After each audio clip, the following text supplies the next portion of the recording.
I didn't scream. I didn't run. I just wrote one word, help. The pen felt heavier than it should have, like it knew what I was asking for before I even finished the last letter. My hand trembling against the smooth surface of the table as the restaurant buzzed around me with soft jazz, low laughter, and the constant clink of glass against glass. A world that looked perfect if you didn't know where to look. If you didn't notice the way my sleeve stayed pulled down over my wrist even though the room was warm. Even though sweat gathered at the base of my neck and slid slowly down my spine.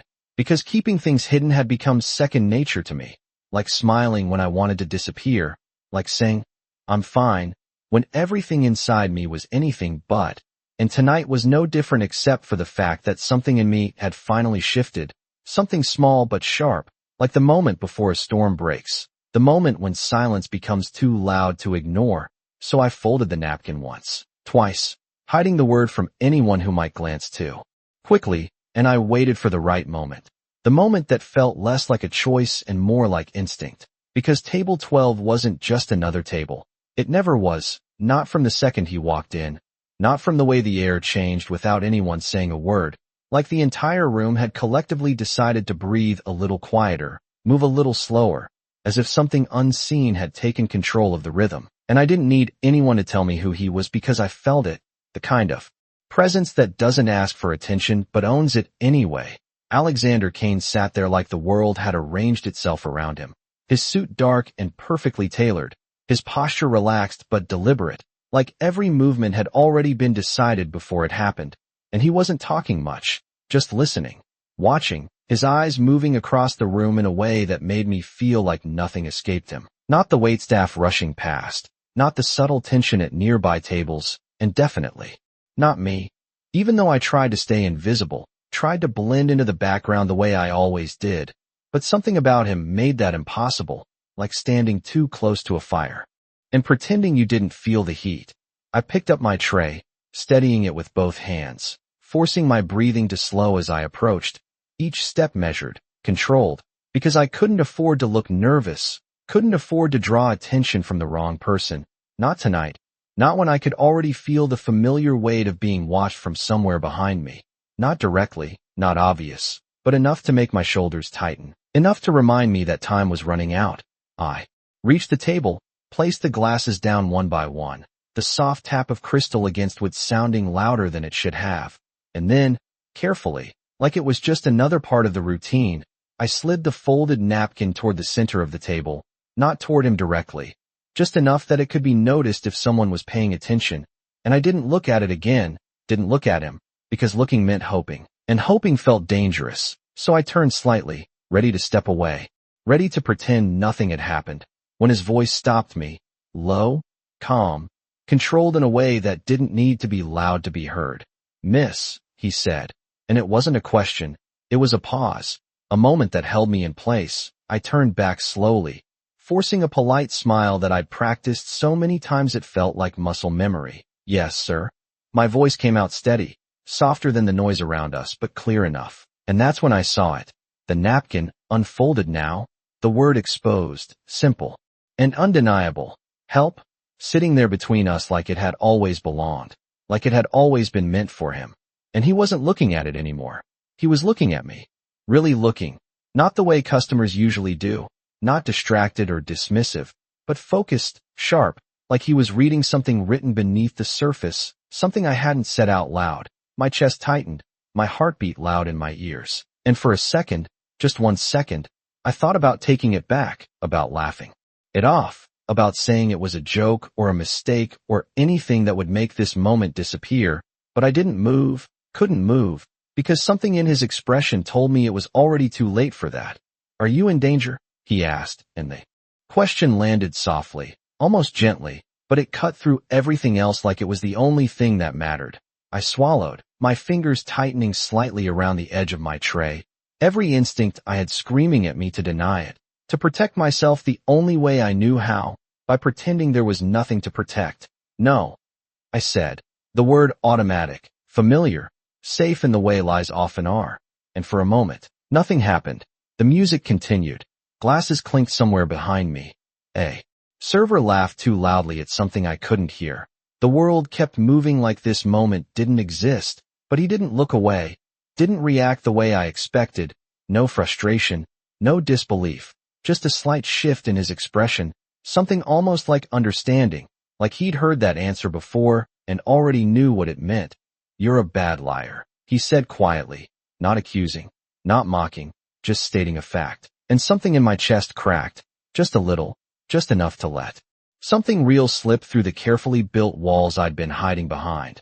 I opened my mouth to respond, to say something, anything, but the words never came because the sound of the front door slamming open cut through the room like a sudden storm, sharp and jarring, every head turning instinctively toward the entrance, and I didn't need to look to know who it was.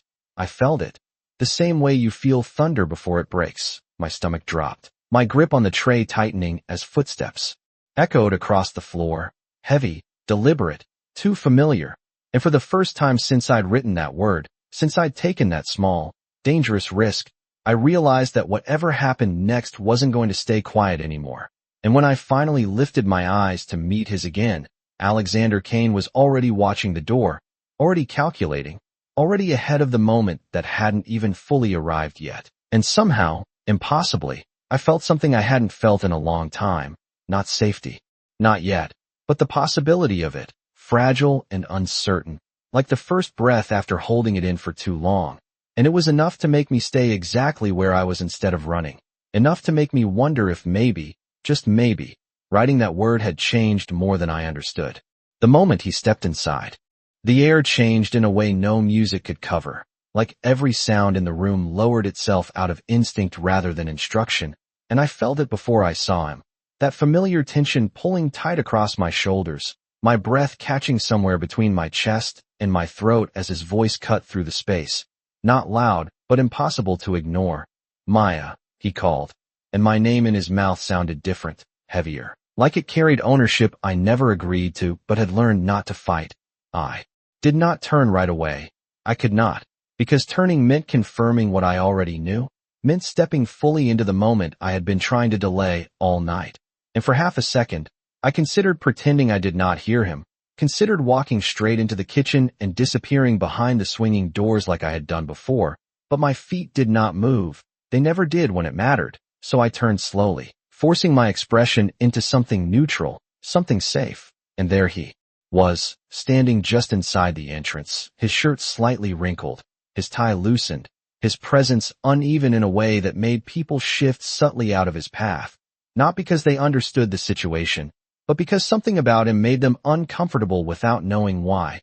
And his eyes found mine instantly, locking on like they always did, sharp and searching, like he was trying to catch something he thought was slipping away. And for a second, everything else disappeared, the table, the music, the people, even the man standing just a few feet away who had already seen more than I wanted him to. "You are ignoring my calls," he said, taking a step closer, his tone controlled but tight at the edges, and I felt the room watching now. Not openly, not obviously, but enough that I could feel the shift, the attention turning toward us like a slow ripple, and I shook my head slightly, keeping my voice low, careful. "I am working," I said, each word measured, chosen. "We can talk later." But he did not stop, did not slow, just closed the distance until he was close enough that I could smell the sharp hint of something bitter on his breath, something that made my stomach tighten, and his hand reached for my wrist, fingers closing around it in a grip that was not loud, not violent, but firm enough to make my pulse jump, firm enough to remind me exactly where I stood in his world. "We are talking now," he said, and I heard the shift in his voice. That edge that meant pushing back would only make things worse. That edge I had learned to recognize long before tonight. And I tried to gently pull my hand back, not enough to provoke, just enough to create space. But his grip tightened slightly in response, subtle but unmistakable, and I felt the heat rise in my face, the awareness of eyes on us growing stronger. And that is when something unexpected happened. Not loud, not dramatic, just a chair moving, the soft scrape of wood against the floor, but it cut through everything else like a signal, and I felt it before I saw it. The shift in energy, the kind that does not ask permission. I turned my head slightly, just enough to catch the movement, and Alexander Kane was standing now, not rushed, not aggressive, just deliberate. like he had already decided this moment would belong to him. And he did not raise his voice, did not step forward right away. He just looked at the man holding my wrist, and something in that look made the space between them feel smaller, tighter, like the air itself had changed shape. "Let her go," he said, calm, even, the kind of calm that did not invite argument. And for a second, just a second, there was hesitation, confusion flickering across the other man's face as if he was trying to understand why those words carried weight, why the room seemed to hold its breath waiting for his response. "This is none of your business," he replied, but the confidence in his voice was thinner now, stretched, like it was trying to hold against something stronger, and I felt the shift in his grip again, not tightening this time, but uncertain, like he was no longer entirely sure of the ground beneath him. And Alexander did not move closer, did not need to.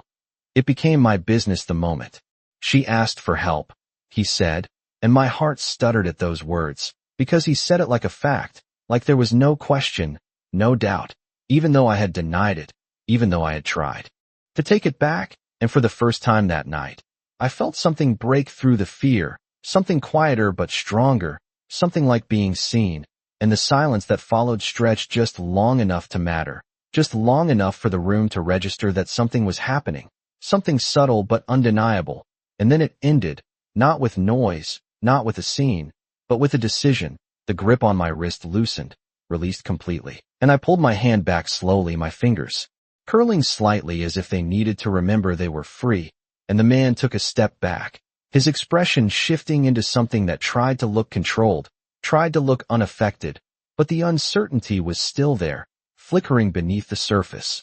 "We are not finished," he said quietly, more to me than anyone else, and then he turned, walking back toward the door in a way that felt less certain than when he had entered. And the moment he was gone, the room exhaled, the music seemed louder again, conversations picking back up in cautious fragments, as if everyone was pretending nothing had happened, as if that was easier than acknowledging it.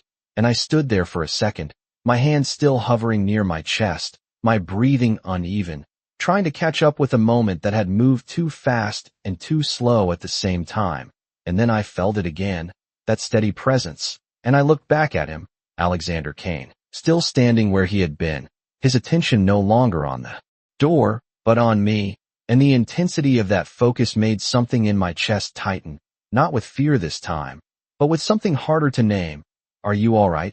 he asked, and the question was simple, almost ordinary, but nothing about this felt ordinary anymore, and I nodded automatically, the habit too strong to break in a single night. "Yes," I said, and there it was again, the lie, softer this time, weaker, and he studied me for a moment, not challenging it, not pushing, just taking it in. Like he understood the space between what I said and what was true, and then he reached down, picked up the napkin from the table, folding it once, carefully, like it was something worth keeping, and placed it back in front of me, his voice low, steady. "Meant only for me. Next time," he said, pausing just long enough for the words to settle.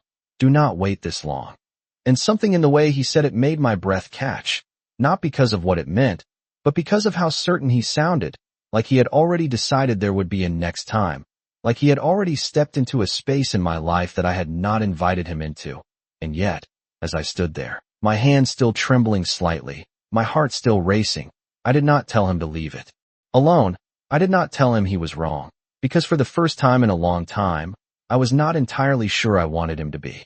For the rest of my shift, I moved like nothing had happened, but everything had, and I could feel it in the way my hands were not as steady as they should have been, in the way every sound seemed sharper, every glance heavier, like the room had quietly marked me as something different, something noticed, and I kept my head down, focusing on simple things, the weight of a tray, the order of drinks, the rhythm of steps between tables, because simple things were safe, simple things did not ask questions I was not ready to answer. But no matter how hard I tried, my attention kept pulling back to him, to table 12, to the man who had not returned to his seat immediately after everything settled, who stood for a few seconds longer than necessary, as if he was making sure the moment was truly over before allowing the world to move again. And when he finally sat, nothing about him looked different. Nothing about his posture or expression suggested anything had changed, but the energy around Him had shifted, quieter somehow, more focused, like a line had been drawn that no one else in the room could see, but everyone could feel.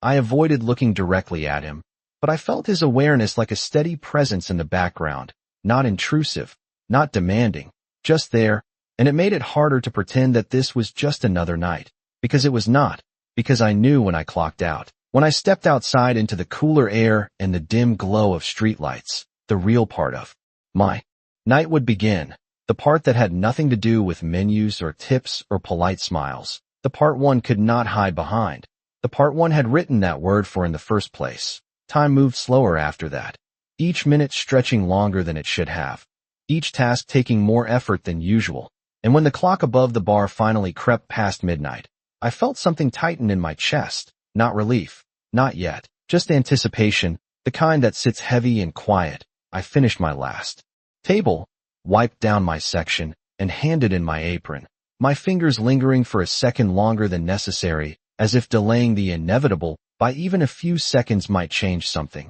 But it did not. It never did.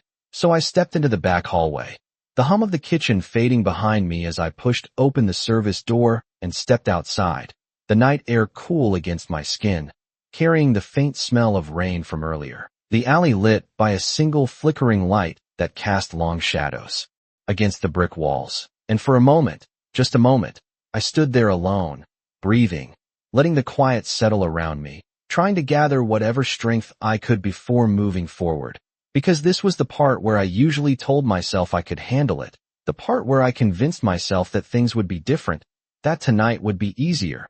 Even when every part of me knew that was not true, I took a step forward, then another, my shoes soft against the damp pavement, my mind already running through what I would say, how I would keep things calm, how I would avoid making anything worse, when a voice behind me stopped me cold. You should not walk out here alone.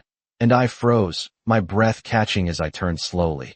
And there he was, leaning slightly against the wall near the service door, as if he had been there long enough to become part of the shadows, Alexander Kane. His presence just as steady out here as it had been inside.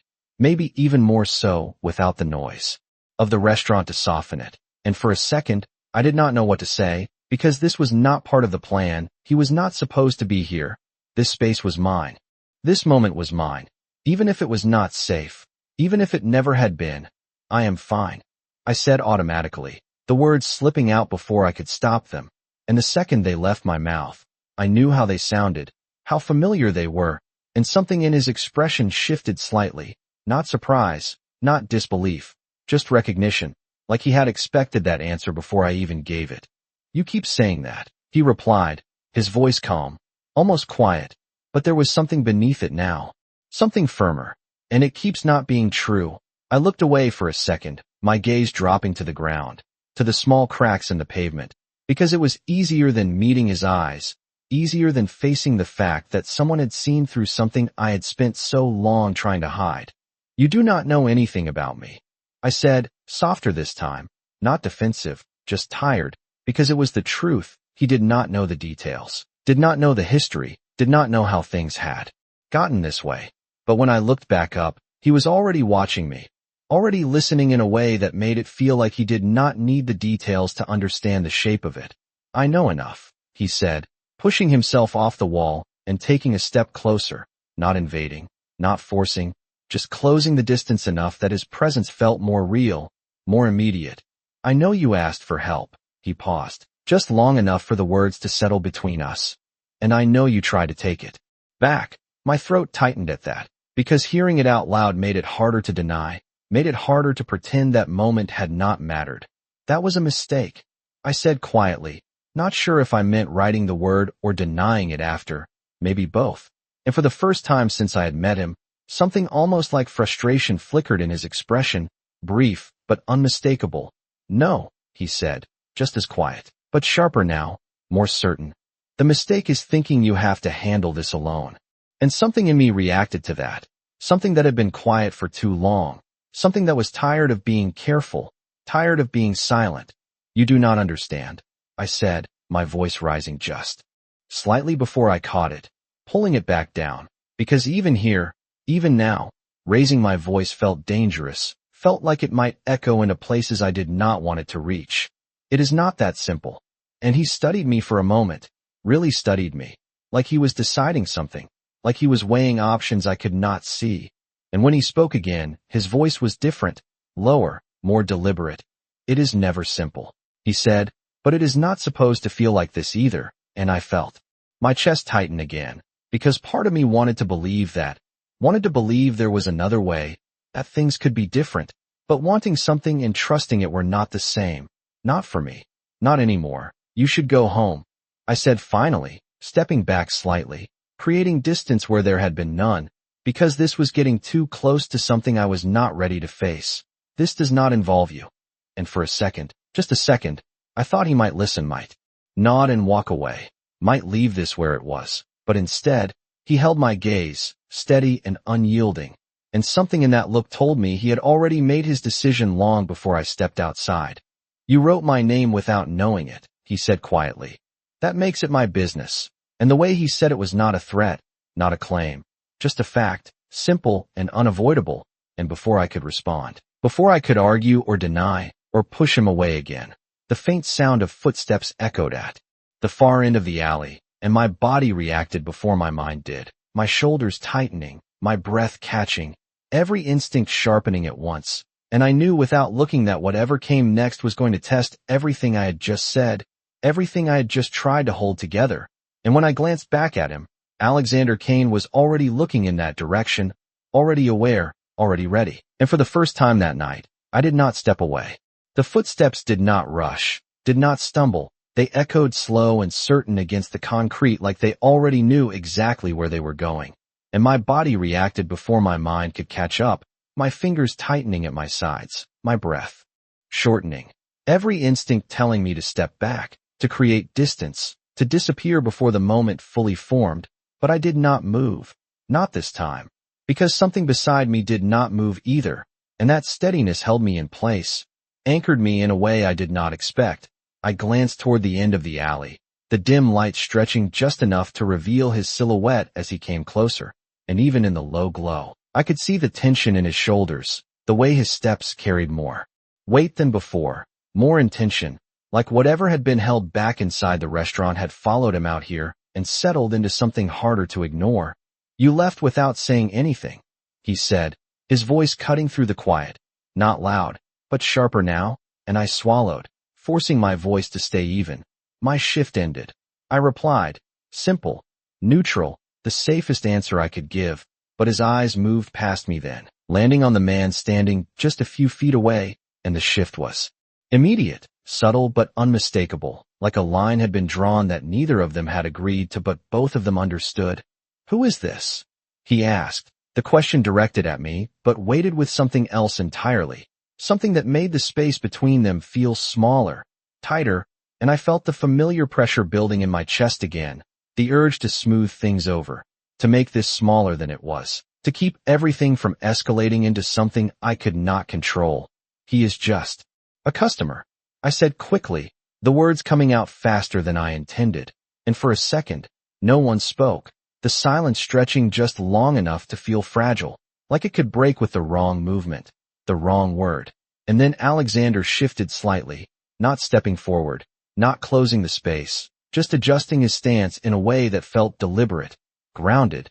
She is done for the night, he said calmly, his voice steady, even, and something about the way he said it made it sound less like a suggestion and more like a conclusion that had already been reached, and I felt the tension in the air shift again, not gone, just redirected, and I could see it in the way the other man's expression tightened slightly, the way his gaze flickered between us as if trying to understand something that did not make sense to him. That is not your decision, he replied, his tone controlled but thinner now, stretched over something uncertain, and for a second, I thought this was where everything would break, where voices would rise, where the quiet control of the moment would give way to something louder, something harder to contain, but it did not happen, because Alexander did not raise his voice, did not react the way most people would when challenged. He just looked at him, steady, unhurried, like he had all the time in the world, like this moment belonged to him in a way that did not need to be proven.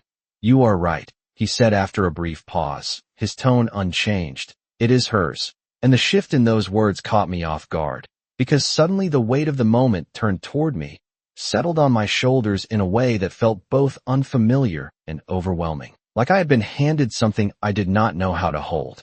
Maya, he said, and this time my name sounded different, softer, but no less certain.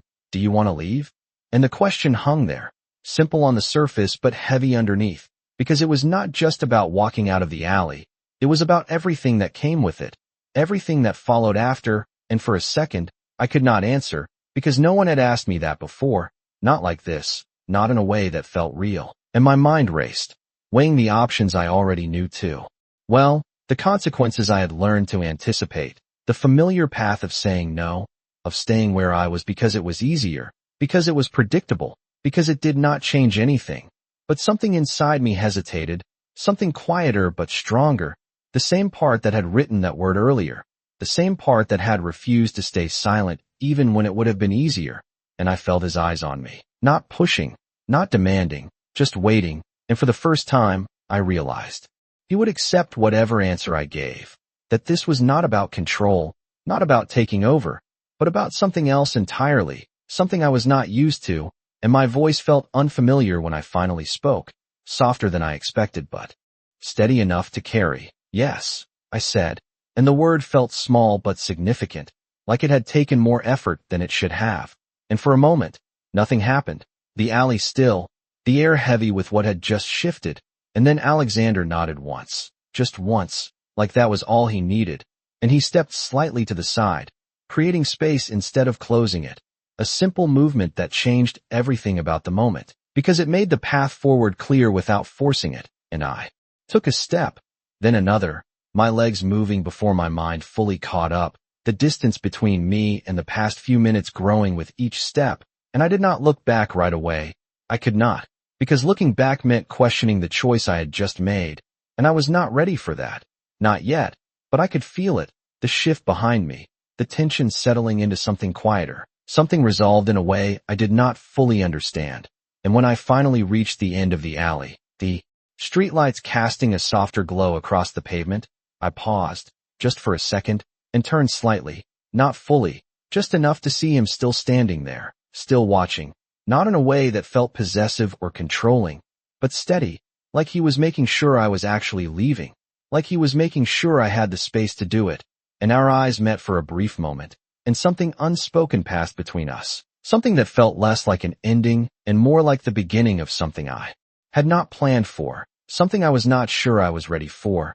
And as I turned back toward the street, toward whatever came next, I realized that writing that one word had not just changed the night, it had changed the direction of everything that followed. And for the first time in a long time, I did not know exactly where that direction would lead. I did not stop walking until the noise of the restaurant faded completely behind me, until the soft hum of traffic replaced the clinking glasses and quiet conversations, until the air felt different enough that I could finally breathe, without checking over my shoulder every few seconds. And even then, my steps did not slow right away because slowing meant thinking, and thinking meant replaying everything that had just happened, every word, every look, every choice that had led me here, standing under a streetlight that flickered just slightly, casting uneven shadows across the sidewalk, my hands still trembling faintly at my sides, as if my body had not caught up with the fact that I had actually walked away, that I had said yes and meant it, and the realization felt strange, unfamiliar, like wearing something that did not quite fit yet, because leaving had always been the hardest part, not physically, not the act itself, but what came after, the silence, the waiting, the inevitable moment when everything caught up to me again, and I stood there for a second longer than I should have, my breath slow but uneven, trying to decide what came next, because for the first time in a long time, I did not have a plan, and that scared me more than anything else. My phone buzzed in my pocket, sharp and sudden, pulling me back into the moment, and I froze, my heart skipping before settling into a faster rhythm, because I did not need to check the screen to know who it was. I knew the pattern, the timing, the persistence, and for a second, I considered ignoring it, letting it ring, letting it go silent, pretending that tonight had changed something more permanent than it actually had. But the truth was heavier than that. The truth was that ignoring it would not make it disappear. It would only delay what came next, so I pulled the phone out slowly. The screen lighting up my hand, his name there exactly where I expected it to be, and I stared at it for a moment, longer than necessary, like I was waiting for it to change, like I was hoping it would somehow become someone else. But it did not. It never did, and the vibration stopped, the call ending, replaced almost immediately by another, and then another, the persistence building in a way that made my chest tighten again. Because this was familiar, this was predictable, this was the part one knew how to handle.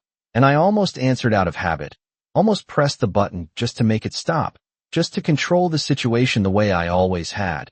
But my thumb hovered over the screen instead, hesitating, caught between what I had always done and what I had just done, and the difference between those two things felt bigger than I expected. You do not have to answer that, a voice said from behind me, calm, steady, and I turned slightly, not surprised this time, not the way I should have been, because part of me had known he would still be there. Part of me had expected it without admitting it out loud. Alexander stood a few feet away, not too close, not intruding, just present, his gaze not on me at first but on the phone in my hand, the repeated calls lighting up the screen in quick succession, and something in his expression shifted, subtle but unmistakable, like he had just been given confirmation of something he already suspected. I let the phone fall back to my side, the screen dimming as the call ended again, and for a second, neither of us spoke, the quiet stretching between us, filled with things I did not know how to say. He will not stop, I said finally, my voice softer now, not defensive, not trying to hide anything, just stating a fact I had learned the hard way. And he nodded slightly, like he understood more than I had explained, like he did not need the details to see the pattern. Then we changed the pattern, he replied, simple, direct, like it was the most obvious solution in the world, and I let out a small breath, something between a laugh and a sigh, because it sounded so easy when he said it, so straightforward. But nothing about this had ever been simple for me.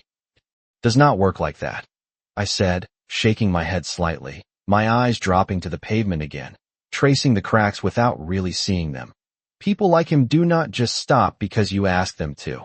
And there was a pause after that, a moment where I expected him to argue, to push, to insist that it could be different, but he did not. Instead, he stepped a little closer, just enough that I could feel the shift in his presence without it overwhelming me. You are right, he said quietly. And the agreement caught me off guard, because I had not expected it, had not expected him to meet me there instead of trying to pull me somewhere else. They do not stop on their own, he continued, his voice steady, measured. They stop when something makes them.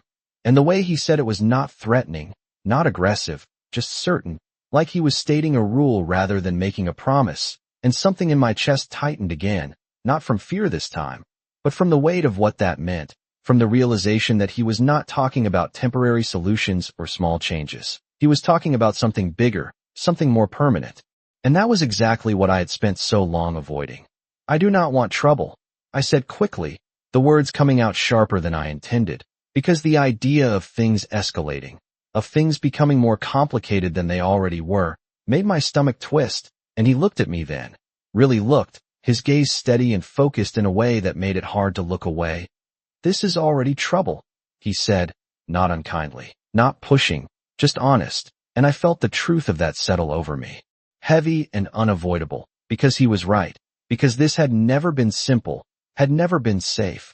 Even when I pretended it was, my phone buzzed again, louder this time in the quiet of the street, and I closed my eyes for a second, just 1 second, before opening them again.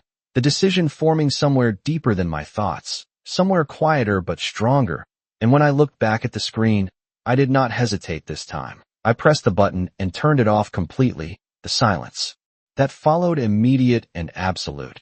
And for a moment, I just stood there, holding the dark screen in my hand, feeling the absence of that constant noise, that constant pull, and it felt strange, unsettling, but also lighter in a way I had not expected. That is new, he said, and there was something almost like approval in his tone, not overwhelming, not obvious, just there, and I glanced up at him, unsure how to respond to that, because he was right, it was new, and I did not know what it meant yet, did not know what would come next. I cannot go home, I said quietly, the realization settling in as I spoke it out loud, because going back meant stepping right back into everything I had just walked away from, meant undoing the only real choice I had made tonight, and the thought of that felt heavier now than it had before.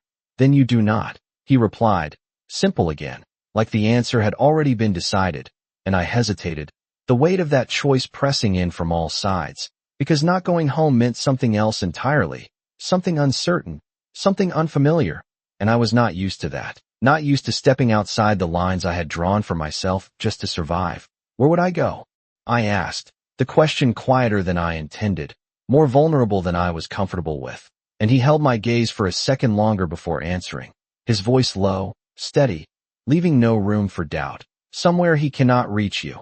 And the certainty in those words made something shift inside me again, something fragile but real, like the beginning of trust. And as I stood there under that flickering streetlight, my phone silent in my hand, my path forward unclear but no longer invisible, I realized that for the first time, I was not completely alone in figuring it out. For a moment, I just stood there, the weight of his words settling into something real, something that did not disappear the second I looked away, and that alone felt unfamiliar, because most things in my life were temporary, fragile, easily undone by one wrong step, one wrong decision. But this felt different, not safer yet, not completely, but steadier, like standing on ground that might actually hold if I put my weight on it. And that thought scared me more than anything else, because it meant trusting something I did not fully understand, trusting someone I had only known for a few hours, someone whose world I had only glimpsed through quiet authority and controlled silence. And I was not the kind of person who trusted easily, not anymore. I do not even know you, I said finally, the words coming out softer than I intended, not an accusation, not a challenge, just a truth I needed to hold on to, because it felt like the only thing keeping me grounded in a situation that was already shifting too fast. And he did not look surprised, did not react like most people would when faced with doubt. He just nodded slightly, like he expected it, like it made sense to him. No, he said, his voice calm.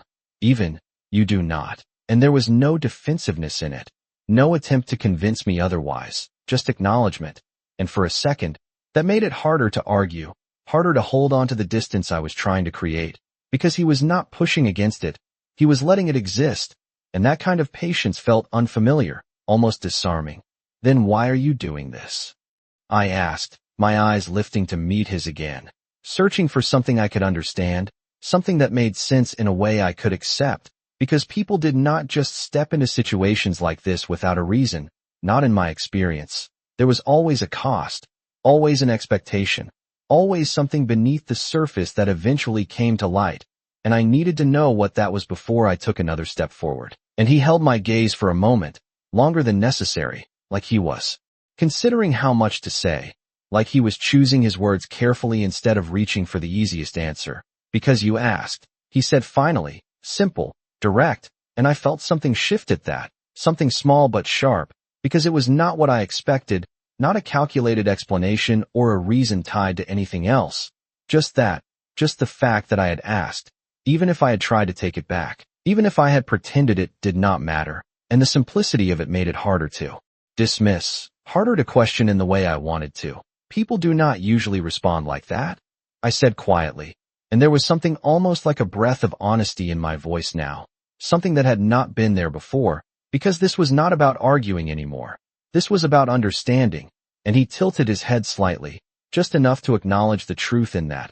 I am not most people, he replied, and there was no arrogance in it, no attempt to impress, just a statement of fact that felt grounded in something I could not see but could still feel, and the silence that followed stretched just long enough to matter, just long enough for me to realize that the choice in front of me was not going to get easier the longer I stood here. That waiting was not going to give me a clearer answer, it was only going to keep me in the same place I had been before, and I was already starting to understand that staying in the same place was not an option anymore, not after tonight, not after the way everything had shifted. My phone remained dark in my hand, the absence of its constant interruptions almost louder than the noise had been, and I glanced down at it for a second before slipping it into my pocket, the motion feeling more final than it should have, like closing a door I had kept open for too long. And when I looked back up, he was still there, still watching, Not impatient, not pressing, just present in a way that made the space between us feel different, less uncertain than before. "If I go with you," I said slowly, the words forming carefully, each one carrying more weight than I was used to. "This does not become something else." I paused, searching for the right way to say it. The right way to set a boundary I was not even sure I knew how to define. I am not trading one situation for another. And there it was, the line I needed to draw, the condition I needed to hold on to, because I could not step out of one form of control just to step into another. I would not. And for a second, I wondered how he would react to that, whether he would push back, whether he would dismiss it, whether this was the moment where everything shifted in a way I could not accept. But he did none of those things. He just looked at me, steady and focused, like he understood exactly what I was saying without needing it explained further. "You are not something to trade," he said, his voice low but firm, and the certainty in those words made my chest tighten in a way I did not expect, not from fear, but from the unfamiliar weight of being spoken about like that, like I had value that was not conditional, not negotiable. And I did not respond right away, because I did not know how to, because part of me did not fully believe it yet, and that was something I would have to work through on my own. But the fact that he said it, the way he said it, mattered more than I wanted to admit. "Then where are we going?" I asked after a moment, my voice quieter now, less guarded than before, and he glanced briefly down the street before looking back at me, as if confirming something in his mind. "Not far," he said, "somewhere quiet." And there was something about the way he said it that made it feel less like an unknown and more like a transition, like the next step had already been set in motion, and I hesitated for just a second longer, the last part of me holding on to the hesitation that had defined so many of my choices before. But then I took a breath, steadying myself in a way I had not needed to do earlier, and I nodded, a small movement, but enough to shift everything forward. And he did not make a big gesture, did not try to guide me or lead me in a way that felt controlling. He just turned slightly, giving me space to walk beside him instead of behind him. And that detail, small as it was, mattered more than anything he could have said, because it showed me something I had not seen before, something I had not expected to find here. And as we started walking, the city stretching out around us in quiet lights and distant movement, I realized that this was the first step into something I had not planned for, something I did not fully understand yet. But for the first time in a long time, I was not walking into it alone, and that made all the difference. We walked side by side, not too close, not too far, the distance between us intentional in a way that felt almost unfamiliar, because I was used to either being pulled or left behind, never simply allowed to walk at my own pace. And the city stretched quietly around us, streetlights casting long reflections on the damp pavement, the occasional car passing by, without slowing, without noticing, like we were just two people heading somewhere ordinary, even though nothing about this felt ordinary. To me, every step carried weight, every second felt like it mattered more than it should, and I kept waiting for something to break the moment, for a question, a demand, something that would make this feel more like the situations I understood. But he did not speak right away. And the silence was not uncomfortable. It was steady, like it had a purpose, like it was giving me space instead of filling it. And that alone made me more aware of everything else, the sound of my own footsteps, the rhythm of my breathing, the way my hands had finally stopped trembling without me noticing when it happened. "You are thinking too much," he said after a while, his voice calm, almost quiet against the background noise of the city. And I let out a small breath, something close to a laugh, but not quite, because he was right. I always was. "I do that," I admitted, glancing at him briefly before looking ahead again, because meeting his eyes for too long still felt like stepping into something deeper than I was ready for. "It keeps things predictable," I added, and there was a pause after that, a moment where I wondered if he would agree or challenge it. But when he spoke again, his tone was thoughtful, not dismissive. "Predictable is not always safe," he said, and I felt the truth of that settle quietly into my chest, because I knew it, had lived it, even if I had never said it out loud like that. "It is familiar," I replied instead, softer now, because that was the part one held on to, the part that made staying feel easier than leaving, even when leaving was the better choice. And he nodded slightly, like he understood that distinction without needing it explained. Like he recognized the difference between what felt safe and what actually was, and we walked a few more steps in silence, the space between us steady, unforced, until he slowed slightly, his gaze shifting ahead, and I followed it instinctively. Noticing the building on the corner, understated but well kept, the kind of place you would pass without a second thought if you did not know what to look for. Here, he said simply, and I stopped beside him, my eyes moving from the entrance back to him, a flicker of hesitation rising again, not as strong as before, but still there, still present. Enough to matter. This is where you stay? I asked, my voice careful, because I was still trying to understand the edges of this situation, still trying to map something I had not seen before, and he shook his head slightly. No. He said, this is where you can. And the distinction was small but important, and I felt it immediately. The way he separated himself from the space, the way he did not claim it as something tied to him in a way that would trap me there. And that mattered more than I could explain. I have people who manage it, he continued, his tone steady. It is quiet, secure, and no one comes or goes without being seen. And I took that in, weighing it carefully, because security meant something different to me than it probably did to him. It meant not being followed, not being watched in the wrong way, not having to listen for footsteps that I could not place. And for the first time, the idea of that felt real, not just something I told myself to get through the day. You would not stay here? I asked, the question slipping out before I could stop it, because part of me needed to know where the line was, needed to understand how much of this was about me and how much of it was still connected to him. And he met my gaze directly this time, not avoiding, not softening, just answering. Not unless you ask me to, he said, and something in my chest shifted again, something that felt a little like relief, a little like something else I was not ready to name, because the choice was still mine, because he was not taking it from me even now. And I nodded slowly, the hesitation easing just enough to take the next step forward, and he moved toward the entrance first, opening the door without hesitation, holding it in a way that was simple, not performative, just a quiet acknowledgement that I was there, and I stepped inside, the air warmer, quieter, the outside world fading behind me as the door closed softly. And for a moment, I just stood there, taking it in, the clean lines of the space, the soft lighting, the absence of noise that had defined the rest of my night. And it felt strange, stepping into a place that did not carry tension with it, that did not demand anything from me the second I walked through the door. You will have your own room, he said from beside me, his voice steady, grounding. No one will enter without your permission. And I glanced at him again, searching for something that would contradict that, something that would make this feel less certain. But there was nothing there except the same calm assurance he had shown from the beginning, and I realized that I believed him, not completely, not without questions, but enough to take another step forward, enough to let the moment continue instead of stopping it where I stood. And you?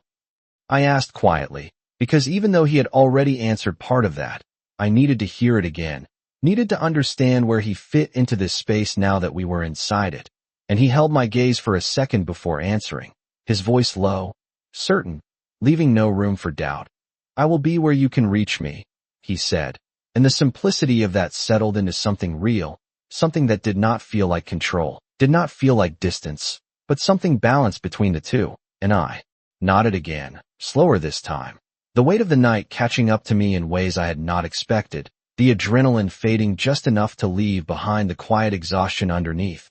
And as I followed him further inside, the unfamiliar space unfolding in soft light and steady silence, I realized that for the first time, I was not bracing for what would happen next. I was waiting to see what it could be, and that difference, small as it seemed, changed everything. I stood just inside the doorway longer than I meant to, my fingers brushing lightly against the strap of my bag as if I needed something familiar to hold on to, something that reminded me I still had control over where I stood and what I did next, because everything about this place felt different from what I was used to, not just cleaner or quieter, but intentional in a way I had never experienced. Like every detail had been chosen to create space instead of pressure, and that alone made it harder to relax, because I was not used to spaces that did not demand something from me the second I entered them. You can take your time, he said, his voice steady, not close but not distant either, just present enough to ground the moment without crowding it. And I nodded slightly. even though I was not sure what I was agreeing to, because taking my time felt unfamiliar too. Everything in my life had been about reacting quickly, adjusting, anticipating what came next before it happened, and now I was standing in a place where nothing was being asked of me, and I did not know what to do with that. I took a slow step forward, then another, my eyes moving across the space, the clean lines, the soft lighting, the absence of clutter. Everything felt deliberate, controlled, but not in a way that felt suffocating.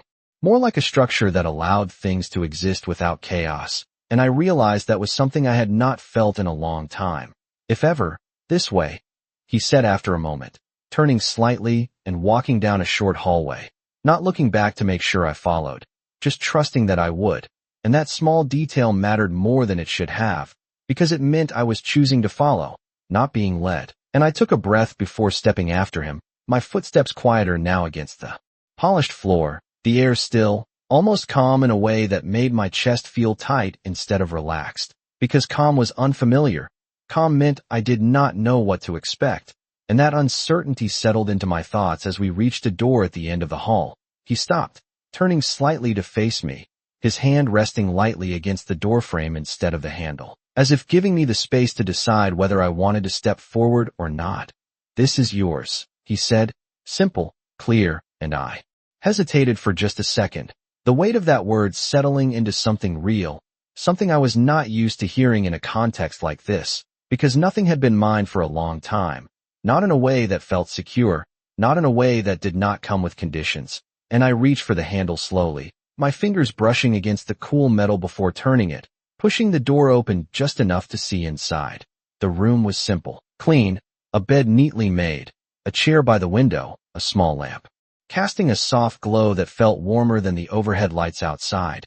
And for a moment, I just stood there, taking it in, the absence of tension more noticeable than anything else, and I stepped inside, my movement careful, almost hesitant, like I was afraid the moment would shift if I moved too quickly. "There are fresh clothes in the closet," he said from the doorway, his voice steady, not stepping inside, not crossing that boundary without being invited.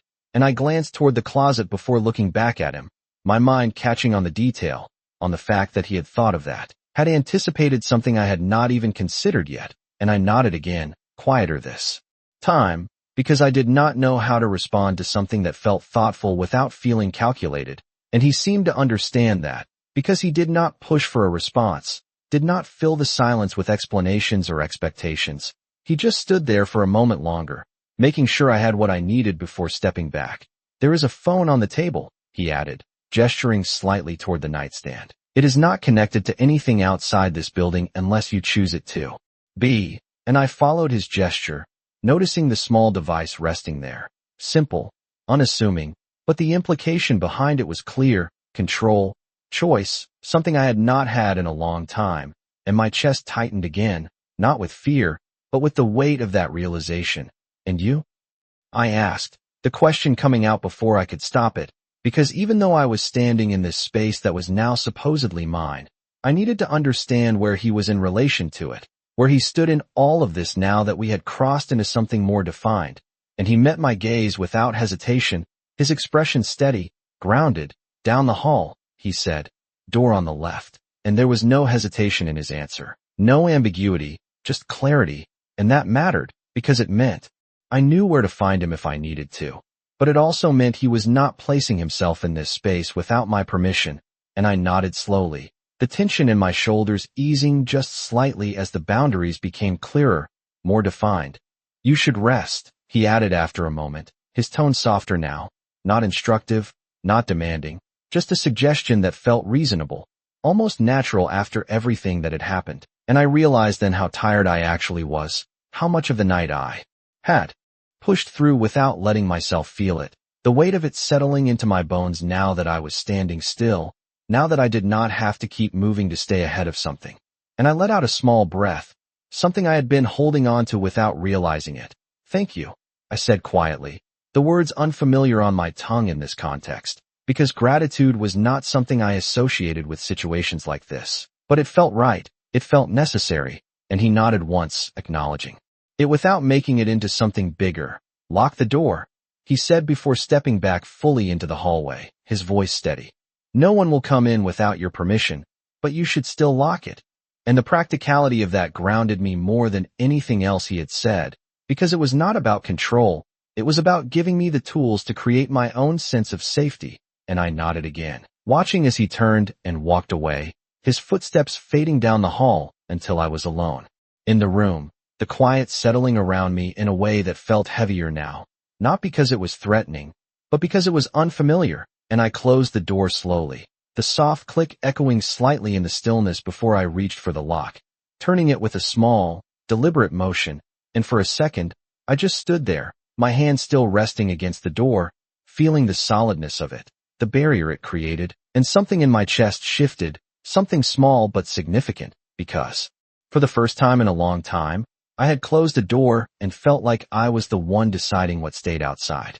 I stayed by the door longer than I should have, my hand still resting against the lock as if I needed to feel it again, to make sure it was real, that it would hold, that nothing on the other side could just push through it the way it always had before, and the quiet pressed in around me, not heavy, not suffocating, just present in a way that made everything else louder, my breathing, the faint hum of something distant in the building, the soft shift of fabric as I moved, and for the first time, all night, there was nothing immediate to react to, no voice calling my name, no footsteps approaching, no tension waiting just outside my line of sight, and that absence felt unfamiliar, almost unsettling, because I did not know what to do with it. I stepped away from the door slowly, my eyes moving across the room again, taking in details I had not fully registered before, the clean lines of the furniture, the way the lamp cast a warm glow that softened the edges of everything, the bed that looked untouched, like it had been waiting without expectation, and I walked toward it carefully, my steps quieter now, my body still carrying the weight of the night, even as my surroundings tried to tell me it was over.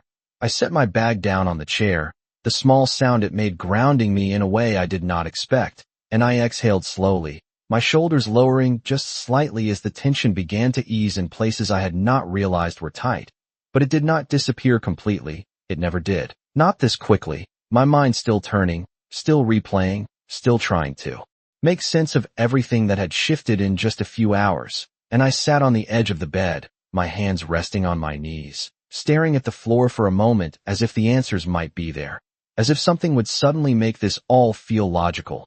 But nothing did, because nothing about tonight had followed the patterns I was used to, nothing had unfolded the way I had prepared for, and that left me in a place I did not recognize, somewhere between relief and uncertainty, between safety and the fear of losing it. My eyes lifted to the small table beside the bed, the phone he had mentioned sitting there, simple and quiet, not demanding my attention the way my own had, not lighting up with missed calls or messages waiting to be answered, just there, waiting for me to decide what to do with it, and I hesitated, my fingers curling slightly against my knees, because reaching for it felt like another decision, another step forward into something I was not entirely sure I understood yet, but staying still felt like going backward, like slipping into the same patterns I had just walked away from, and I was starting to understand that I could not do both. I could not move forward and hold on to the past at the same time.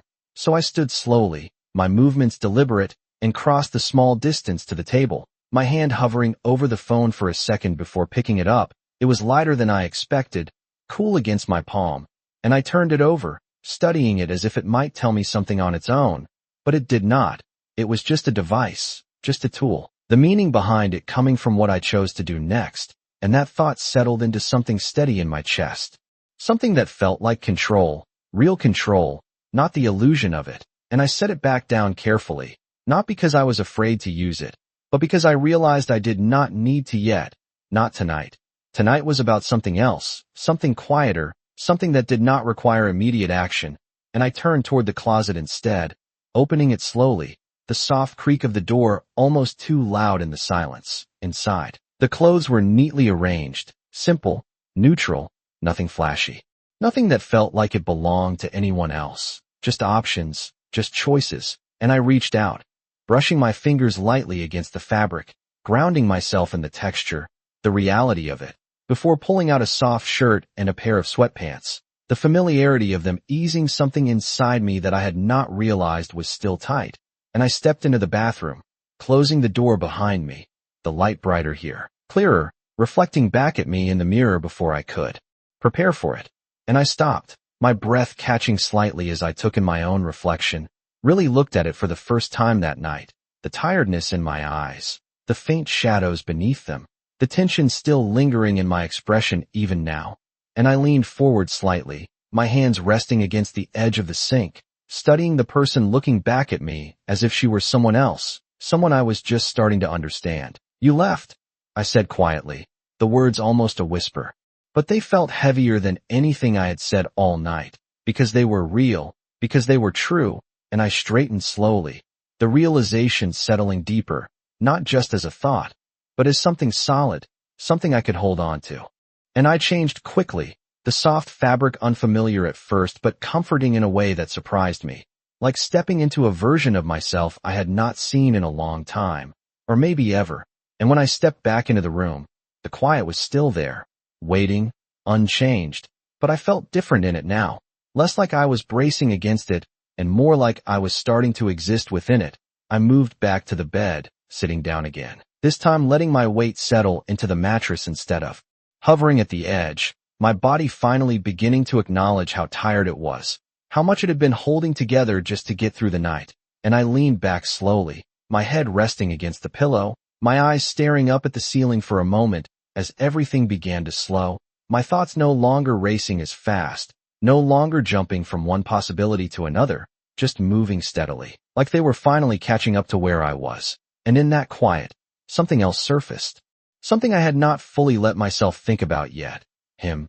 The way he had looked at me. The way he had spoken. Not just what he said, but how he said it. Like he expected me to choose for myself. Like he trusted me to do it even when I did not. And that thought lingered, settling into something I could not quite name yet, something that felt both unfamiliar and steady at the same time. And as my eyes began to close, the weight of exhaustion finally pulling me under, I realized that for the first time in a long time, I was not falling asleep waiting for something to happen. I was falling asleep knowing that for now, nothing would. I woke up slowly, not because something pulled me out of sleep, but because nothing did, and that alone felt unfamiliar. My body not reacting, not bracing, not preparing before my eyes even opened, just waking, steady and quiet, like it had been given permission to rest without interruption. And for a moment, I stayed still, my eyes closed, my breathing even, waiting for the usual rush of thoughts to hit. The immediate checklist of what could go wrong, what needed to be managed, what I had to prepare for before even stepping out of bed. But it did not come, not right away, and that absence felt strange, like reaching for something that was always there and finding empty space instead. I opened my eyes slowly, the soft light from the window filtering into the room in a way that felt almost unreal, like a scene I was stepping into rather than one I had lived through, and I stared at the ceiling for a second, letting the quiet settle around me again, confirming that nothing had changed while I slept, that the door was still closed, that no voices were waiting on the other side, that the stillness was real, and not just something temporary. And then it came back to me, not all at once, but in pieces, the restaurant, the napkin, the way my hand had trembled as I wrote that word, the way he had looked at it, the way everything shifted after that. And I let out a slow breath, my chest rising and falling as the memory settled into something solid, something that did not disappear when I looked away, and I pushed myself up slowly, sitting at the edge of the bed, my feet touching the floor with a quiet certainty that felt new, because this time, I was not stepping into something I had to survive. I was stepping into something I had chosen, and that difference stayed with me as I stood, stretching slightly, my body still heavy with the remnants of exhaustion, but no longer carrying the same tension it had the night before. I moved toward the window, pulling the curtain back just enough to see outside, the street below calm, ordinary, people moving through their routines without knowing anything about the shift that had happened in my life just hours ago. And I watched them for a second, grounding myself in the normalcy of it, in the fact that the world had not stopped or changed just because mine had, and that thought settled into something steady, something that reminded me that whatever came next, it would happen within a world that kept moving forward, not one that revolved around fear or control, and I let the curtain fall back into place before turning toward the room again, my eyes landing on the small table where the phone still rested, unchanged, waiting, and I hesitated for a moment before walking over to it, picking it up carefully, the weight familiar now, less foreign than it had been the night before, and I turned it on slowly, watching as the screen lit up, blank at first, then steady, ready, and I held it in my hand, considering what it meant to use it, what it meant to reach out instead of reacting, to choose communication instead of being forced into it, and that thought alone made my grip tighten slightly, because it meant responsibility, it meant ownership of what happened next, and I was not used to that kind of control, not fully, not yet. I set the phone back down after a moment, deciding that whatever came next did not need to happen immediately, that I could take one step at a time instead of trying to resolve everything at once. And that realization felt like progress, small but real, and I moved toward the door, my hand resting on the handle for a second before turning it, unlocking it with a quiet click that echoed softly in the room, and I paused, just for a moment, feeling the significance of that action, because this time, opening the door did not mean stepping into something uncertain or unsafe. It meant stepping into a space I had chosen to enter, and that difference mattered more than anything else. I opened the door slowly, the hallway beyond just as quiet as the room had been, the soft lighting unchanged, the air still carrying that same calm presence, and I stepped out, my movements steady, my shoulders relaxed in a way they had not been the night before, and I looked down the hall, my gaze landing on the door he had mentioned, the one on the left, and for a second, I hesitated, not out of fear, but out of uncertainty, because this was the next step, the next part of something I had not fully defined yet, and I took a breath before walking forward, my footsteps quiet against the floor, each one bringing me closer to a moment I had not planned for. And when I reached the door, I stopped, my hand hovering just above it, considering whether to knock, whether to wait, whether to give myself more time before stepping into whatever came next. But something in me had already decided, something that had been building since the moment. I wrote that word, and I knocked softly, the sound barely louder than my own breathing. And for a second, nothing happened, the silence stretching just enough to make me question whether I should have waited, whether I should have turned back and given myself more time. But then the door opened, smooth and quiet, and there he was, exactly where he said he would be, his expression steady, his presence unchanged, like he had been expecting this moment without needing to prepare for it. And his eyes met mine immediately, not surprised, not questioning, just acknowledging. And for a second, neither of us spoke, the quiet between us not empty, but full of something unspoken, something that had carried over from the night before into this new moment. And I realized then that this was not just about finding a place to stay, it was about something else, something I was only beginning to understand. And as I stood there, meeting his gaze without looking away, I knew that whatever came next was not going to be defined by fear anymore. It was going to be defined by the choices I made from here. I did not look away first, and that alone felt like a decision, small but significant, because for so long I had learned to lower my gaze, to avoid holding eye contact long enough for it to mean something. But now I stood there, steady, meeting his eyes without the usual instinct to retreat, and he did not rush the moment, did not fill the silence with questions or assumptions. He just stepped slightly to the side, opening the space between us in a way that felt like an invitation rather than a command, and I took it, stepping inside slowly, my movements deliberate, aware of the shift that came with crossing that threshold. Because this was different from last night. Last night had been about urgency, about immediate decisions made under pressure, but this moment was quieter, more intentional, and that made it feel heavier in a way I had not expected. His room was simple, not as untouched as mine had been, but still controlled, still orderly, like everything had its place and purpose.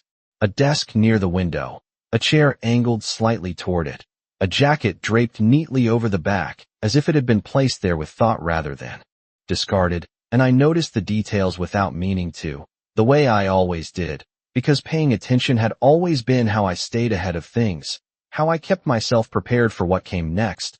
But nothing here felt unpredictable, nothing here felt like it was waiting to catch me off guard, and that realization settled into something steady in my chest, something that allowed me to take another step forward without hesitation. "You slept," he said, Not as a question, just an observation, and I nodded slightly, because there was no reason to deny it, no reason to pretend otherwise. I did.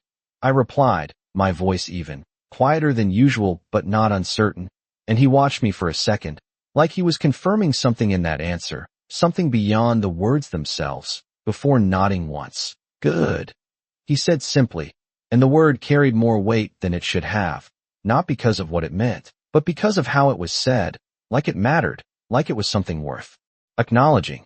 And I let that settle for a moment before speaking again, because there were things I needed to understand, things I could not ignore now that the urgency of the night before had passed. What happens now? I asked, the question direct, not defensive, just honest, because I needed clarity. I needed to know what this situation actually was beyond the moment that brought me here.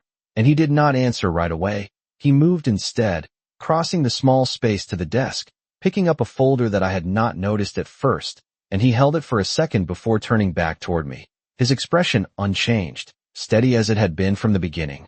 Now you decide what you want to do next, he said, and I felt my chest tighten slightly at that. Not because it was unexpected, but because I had anticipated something more structured, more defined, something that would tell me exactly what steps to take, what direction to follow. But instead, he placed the choice back in my hands again, and that was something I was still learning how to handle. That is not how this usually works, I said quietly, not challenging him, just stating what I knew, what I had experienced, and he nodded, slightly, acknowledging it without dismissing it. I know, he replied, but that does not mean it is how it should work, and I held his gaze for a moment, considering that, weighing it against everything I had known before, everything I had accepted as normal even when it was not. And I realized that he was not offering me a path. He was offering me the ability to choose one.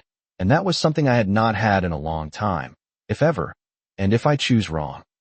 I asked, the question slipping out before I could stop it, because that was the part that still held me back, the fear that whatever decision I made could lead me right back to where I started, or somewhere worse. And he did not hesitate this time, did not need to think about his answer.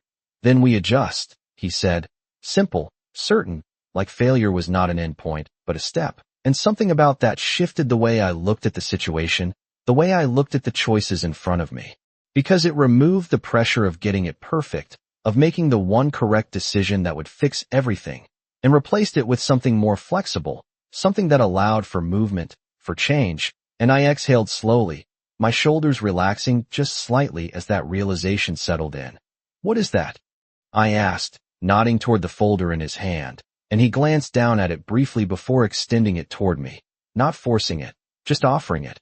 And I stepped closer, taking it carefully, the weight of it more than just physical, because I knew it represented something important, something that would shape what came next, and I opened it slowly, my eyes scanning the contents, documents, information, things that were clearly organized, clearly prepared with intention, and I felt my breath catch slightly as I recognized details, names, dates, patterns that I had lived through but never seen laid out like this before, never seen from a perspective that made them clear instead of confusing, and I looked up at him, my expression shifting despite my effort to keep it steady.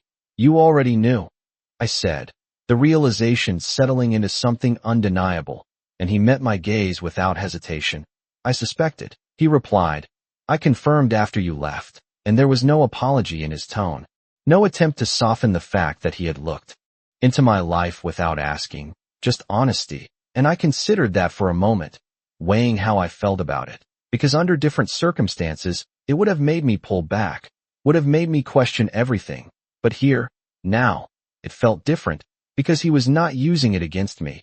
He was using it to give me something I had not had before, clarity, understanding, and I looked back down at the folder, my fingers tightening slightly around the edges as I processed what it meant. You are giving me a way out, I said quietly, and it was not a question, it was a realization, one that felt both overwhelming and grounding at the same time.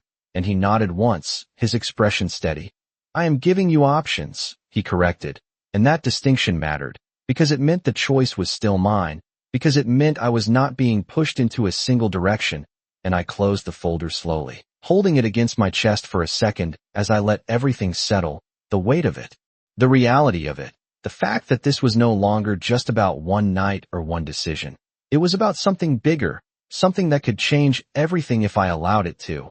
And when I looked back up at him, my gaze steady, my voice quieter but stronger than before, I knew that whatever I chose next would not be driven by fear anymore. It would be driven by something I was only just beginning to understand. And that made all the difference. I held the folder tighter than I meant to, the edges pressing lightly against my palm as if I needed to feel something solid to balance the weight of everything inside it. Because it was not just paper, not just information, it was a version of my life I had never seen before, organized, clear, stripped of the confusion I had been living in, and that clarity felt heavier than the uncertainty ever had. Because now I could not pretend I did not understand what was happening. I could not tell myself it was not as bad as it felt. I could not soften it into something easier to accept, and that realization settled deep in my chest as I looked back up at him, my thoughts slower now, more deliberate, like I was choosing each one.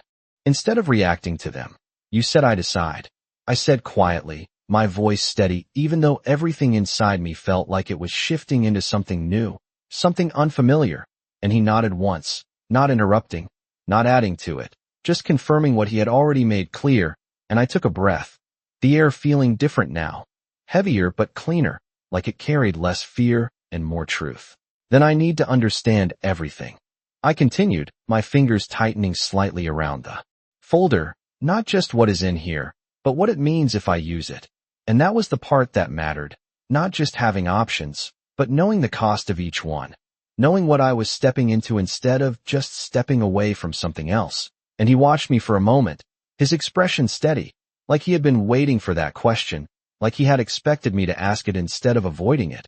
And he moved slightly, gesturing toward the chair near the window. "Sit," he said, not as a command, but as a suggestion that carried weight because it made sense, because this was not something to rush through standing in the middle of the room. And I nodded, walking over slowly and sitting down, placing the folder on my lap, my hands resting on it like I was holding something fragile, something that could shift if I moved too quickly, and he remained standing for a moment before taking a seat across from me. Not too close, not too far. The distance intentional in the same way. Everything else about him was. "If you walk away from this without using it," he began, his voice calm, measured, "nothing changes immediately." And I felt my chest tighten slightly at that, because part of me had hoped for something simpler, something cleaner, but I kept listening, because I needed the truth more than I needed comfort. "He will keep trying to reach you," he continued. "He will keep pushing until you respond, or until something forces him to stop." And the words were not harsh, not exaggerated, just real, and I nodded slightly, because I knew that already, had lived it long enough to recognize the pattern without needing it explained.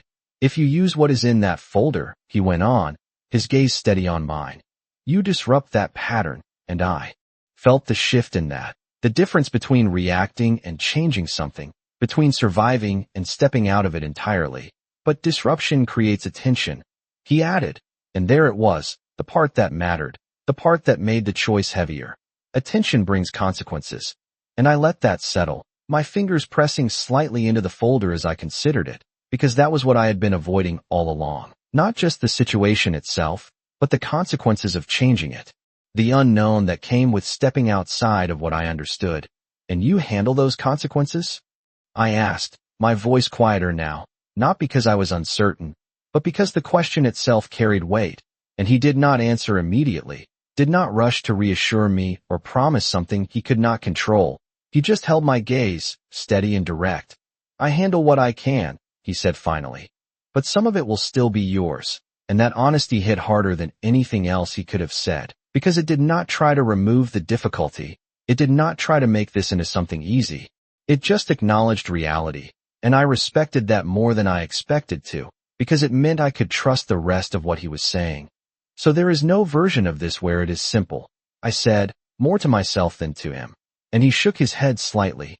"No," he replied. "But there is a version where it is yours." And something in that shifted everything again, because that was what I had been missing, not ease, not simplicity, but ownership, the ability to choose instead of react, the ability to define what came next instead of adapting to it. And I looked down at the folder again, my thumb brushing lightly against the edge as I processed that, because it meant that whatever I chose, I would have to stand in it. I would have to accept it, not as something done to me, but as something I decided, and that was both terrifying and grounding at the same time. If I do this, I said slowly, lifting my eyes back to his, there is no going back to how it was. And it was not a question, it was a statement, something I needed to hear out loud to understand the weight of it, and he nodded once, confirming it without hesitation. No, he said, there is not, and the finality of that settled into something solid, something that did not leave room for hesitation or second-guessing, because it meant that this was not just a step forward, it was a change in direction entirely, and I sat there for a moment, the silence stretching between us, not uncomfortable, not pressured, just present, giving me space to think, to decide, to understand what I was really asking for, and I realized then that I had already taken the first step, not when I walked out of the restaurant, not when I came here, but when I wrote that word, when I allowed myself to ask for something different, and everything since then had been building on that moment, leading me here, to this decision, to this point where I could no longer pretend I did not have a choice, and I took a breath, deeper this time, steadier, and I opened the folder again, my eyes scanning the pages with a different focus now, not as someone trying to make sense of something confusing, but as someone deciding what to do with something clear, and when I looked back up at him, my expression steady, my voice quiet but certain, I knew I was not asking what would happen anymore. I was deciding what I wanted to happen next. I did not rush the decision, even though part of me wanted to, part of me that had spent years reacting quickly just to keep things from getting worse. But this was different. This required something slower, something deliberate, and I let the silence sit between us as I looked down at the pages again, not skimming this time, not avoiding the details, but reading them, really reading them, seeing the patterns laid out in a way I had never allowed myself to before, and it was strange how something that had once felt overwhelming now felt clear, like stepping back from a painting and finally seeing the full image instead of just fragments. And I realized that clarity did not make it easier, but it made it possible, and that was enough. I closed the folder slowly, my fingers pressing lightly against the cover as if sealing something into place, not the past, not the situation itself, but my understanding of it. And when I looked up at him again, I did not hesitate this time. I am not going back, I said, my voice steady, not loud, not dramatic, just certain, and the words felt different coming out than they had in my head, more real, more final, and I felt something shift inside me as I said them, something that settled into place instead of resisting, and he did not react immediately, did not interrupt or question it. He just held my gaze, watching, confirming, like he was making sure I understood what I had just said, what it meant beyond the moment, and I did, more than I ever had before. Then we moved forward. He replied after a second, his tone unchanged, calm, but there was something else there now, something quieter but stronger, like acknowledgement, like agreement, and I nodded once, because that was what this was, not a rescue, not an escape, but a decision to move in a different direction, and I stood slowly, the movement grounding me in a way that made everything feel more solid, more real, and I placed the folder on the desk beside him, not pushing it away, not rejecting it, but setting it down like something I would use instead of something I needed to hide from.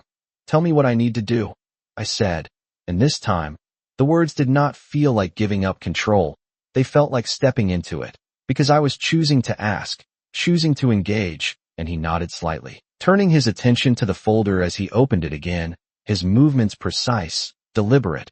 First, we establish distance, he said, pointing to a section of the documents. Not just physical, but legal, financial, communication, everything that connects you gets reviewed and restructured. And I listened carefully, not just hearing the words, but understanding the intention behind them.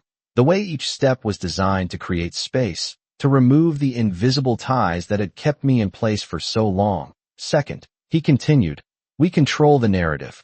And I looked up at that, my brow tightening slightly, because I had never thought about my life in those terms before, as something that could be shaped, directed, instead of something that just happened to me. And he met my gaze, steady, explaining without overwhelming. What he expects from you, what he believes about you, that becomes a variable, not a certainty. And I felt the shift in that, the idea that his perception was not fixed, that it could be changed, influenced, and that realization opened something I had not considered before, a different kind of power, quieter but just as real, and I nodded slowly, taking it in. And third, he said, his voice lowering slightly, not in secrecy, but in focus. You decide who you are outside of this. And that one hit differently, not because it was complicated, but because it was not, because it was something I had not asked myself in a long time, maybe ever, and I felt my chest tighten slightly at the weight of it, because stepping away from something was one thing, but defining what came next was something else entirely. I do not know yet, I admitted, my voice softer now, not uncertain, but honest, and he nodded, like that was expected, like that was part of the process. You do not have to, he said, not today, and the relief in that was quiet but real, because it meant I did not have to solve everything at once. I did not have to have all the answers before taking the next step.